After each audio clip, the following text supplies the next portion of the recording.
27 রোজার রাতে সন্তান ফোন দিয়া বলে, বাবা আমি আগামীকাল রওনা দিলে রাত 2টা-3টায় গিয়া ঢাকায় নামবো, আমি সাহারি তোমাদের সঙ্গেই খাবো। মা বসে আছে, মায়ের সন্তানের বাবাও বসে আছে, সন্তান আসবে। রাত্র 2টা-3টা হয়ে গেছে, সাহারির সময় হয়ে গেছে, সন্তানের খবর নাই।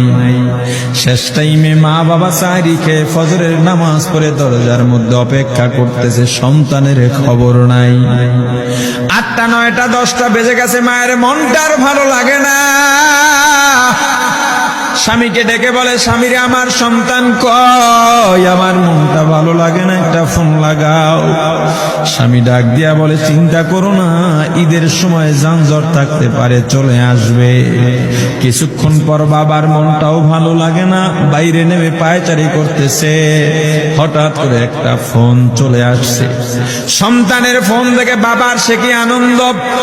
ফোন রিসিভ করে যখনই সালাম দিল, অপর প্রান্ত থেকে সালামের উত্তরে সন্তানের কণ্ঠ পাওয়া যায় না।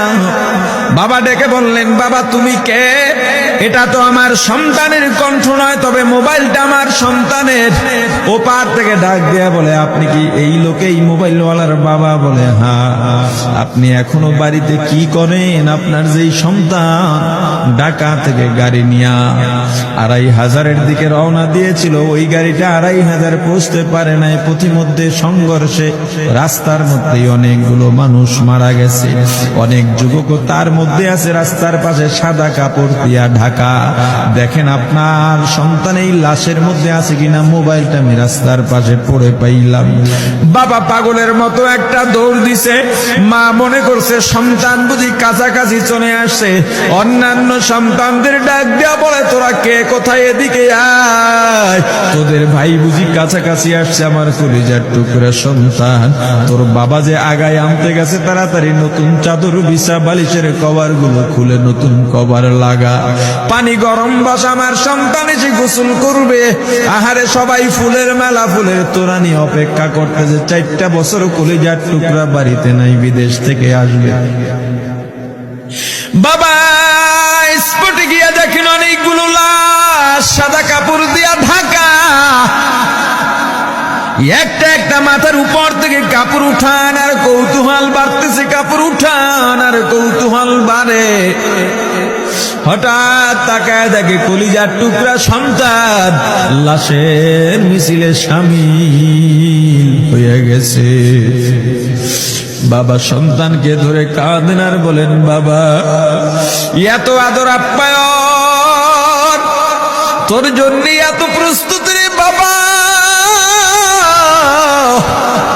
তোর মা তোর পথে বসে আছে রে বাবা, কি জবাব দিব বল? তুই যেদিন রওনা দিয়ে বিদেশ চলে গেলি, তোর মা সারা রাত ঘুমায় নাই, দরজায় গিয়া তোর পথের দিকে তাকা রইছে। কত রাত আমি মা আমি বাবা দেখলাম তোর মা গভীর রাতে বিছানায় নাই। খুঁজতে খুঁজতে দেখলাম দরজায় গিয়া তোর মা কাঁদে। কত রাত তোর মা তোর জন্য নামাজ পড়তে পত্রে রাত্রটা নির্ঘুম কাটায় দিছে রে বাবা। কত রাত তোর মা তোর জন্য দোয়া করতে করতে নির্ঘুম রাত্র কাটায় দিছে। এই 4 বছরে 8টা ঈদ, ঈদের সময় আমরা নতুন কাপড় কিনছি, নতুন কাপড় পরছি। তোর মায়ের জন্য আমি নতুন শাড়ি এনে খাটের উপরে রাখলাম। ঈদের নামাজ পড়ে এসে দেখি কাপড়টা খাটের উপরেই আছে। তোর মা প্রথম ঘরেও নাই, মাঝের ঘরেও নাই, পেছনের ঘরেও নাই। খুঁজতে খুঁজতে গিয়া দেখি তোর মা কিচেন রুমে আছে। ওই নাস্তা নাড়াইতেছে, দুধ নাড়তেছে, দুধ উতলাইয়া পুইরা যাইতেছে, খবর নাই। আমি তাকায় দেখলাম তোর মায়ের 2 চক্ষু দিয়া টপ টপ করে পানি পড়তেছে। ডাক দিয়া বললাম, ওরে বিবি, ঈদের দিনে তুমি কেন কাঁদো? তোমার জন্য শাড়ি আনলাম, সেটাও কেন পরলা? তোর মা জবাব দিয়া বলছে, রে স্বামী গো, আপনারা যখন নামাজের জন্য রওনা দিয়া গেলেন, আমার অমুক সন্তান আপনার সঙ্গে যায় নামাজ দিয়া নতুন পোশাক পরে নামাজে রওনা দিয়েছে, কত সুন্দর লাগছে দেখতে। হঠাৎ করে তাকায় দেখলাম আমার কলিজের একটা মানিক আপনাদের সাথে নাই। আমার মনটার ভালো লাগে না, আমি ফোন দিলাম আমার মানিকের কাছে। ফোন রিসিভ করে বলে, মা নাস্তা বানাইছি, খাইছি, এখনো ছুটিতে আছি, আনন্দ করতেছি, ঘোরাফেরা করতেছি, কিন্তু আমি মায়ের মন। আমি বললাম, বাবা তুই আমাকে পেটে ধরিস নাই, আমি তোকে পেটে ধরছি। আমাকে খুশি রাখার জন্য কত কথাই না বললি, ঈদের টাকা পাঠাইলি, তোর টাকা দিয়া তোর বাবা জামা কিনছে, তোর ভাইরা জামা কাপড় কিনছে, তোর টাকা দিয়ে পরিশ্রমের টাকা দিয়ে আমার শাড়ি কিনছে, গহনা কিনছে, কিন্তু তোর পাশে আমি হাতুড়ের বাড়ির শব্দ কেন পাই? আমার সন্তান বলতে চায় না, পরে বলে, মাগো কাজ করতে আসছি, টাকা নিয়ে কাজ করি, ঈদের দিনেও আমাদের ছুটি দেয় না। ওরে স্বামী বলে,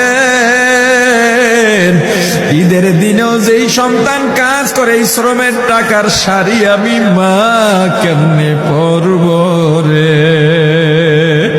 ওরে বাবা, আজকে তুই আসবি, খবর শুনে তোর মা এক সপ্তাহ আগের থেকে ঘুমায় না, তোর জন্য কত রঙের পিঠা বানাইছে, তোর জন্য কত আয়োজন, আমি তোর মাকে কি বলবো বাবা বল। বাবা সন্তানের লাশ অ্যাম্বুলেন্সে উঠে বাড়ির দিকে রওনা দিছে। আহারে বাড়ির কাছাকাছি আসছে, এদিকে মা দরজায় গিয়ে অপেক্ষা করতেছে, গাছের আড়াল দিয়া পথের দিকে তাকায় আছেন। দেখেন একটা গাড়ি আসতেছে, মায়ের সে কি আনন্দ, বাড়ির মধ্যে দৌড় দিছে, তোরা কই তাড়াতাড়ি আয়, ফুলের মালাগুলা নিয়ে আয়, গাড়ি এসে পড়ছে। বাড়ির দরজা দিয়ে যখন অ্যাম্বুলেন্সের হরেন দিয়া ঢুকতেছে, হুইসেল দিয়া ঢুকতেছে, মা একটা চিৎকার দিছে, ওরে এই মরণ গাড়ি আবার বাড়ি কেন, কার কপাল পুরুষে?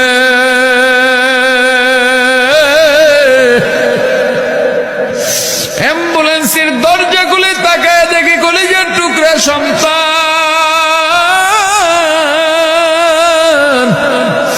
এমন ঘুমাইছে, আর জীবনেও উঠবে না। মা কাঁদেন আর বলেন, ওরে বাবা এটা তোর বিছানা নয়, নতুন চাদর বিছাইছি। বোন কান্দে আর বলে, ভাই আরে তোর জন্য ফুলের মালা পরাইছি, ফুলের মালা বানাইছি, একটু মালা পরাবো। মা ডেকে বলেন, রে সন্তান, 4টা বছর আমি তোর মা ডাক শোনার জন্য অপেক্ষা করছি, তোর জন্য গরম পানি করছিলাম, গোসল করবি, সেই গরম পানি যে তোর জীবনের শেষ গোসল হবে বুঝি নাই। ওরে পর্দালের মাগো, আর কোন ভাষায় বুঝাইলে বুঝবারে মা, দুনিয়ার জীবনটা ক্ষণস্থায়ী, এই দুনিয়ায় নাফরমানি করা যাবে না, এই দুনিয়ায় নাফরমানি করা যাবে না, অহংকার দেখাবার কিচ্ছু নাই, এই দুনিয়া ছেড়ে যাওয়া লাগবে। আল্লাহ এত দয়া করছেন, মায়া করছেন, ওই আল্লাহর সঙ্গে নাফরমানি করো না রে ভাই, ওই আল্লাহর নেয়ামতের অশুকরিয়া করো না, আল্লাহর নেয়ামতের শুকরিয়া আদায় করো, দুনিয়ার সব মোহ ত্যাগ করো, দলের মায়া ত্যাগ করো, দুনিয়ার মায়া ত্যাগ করো।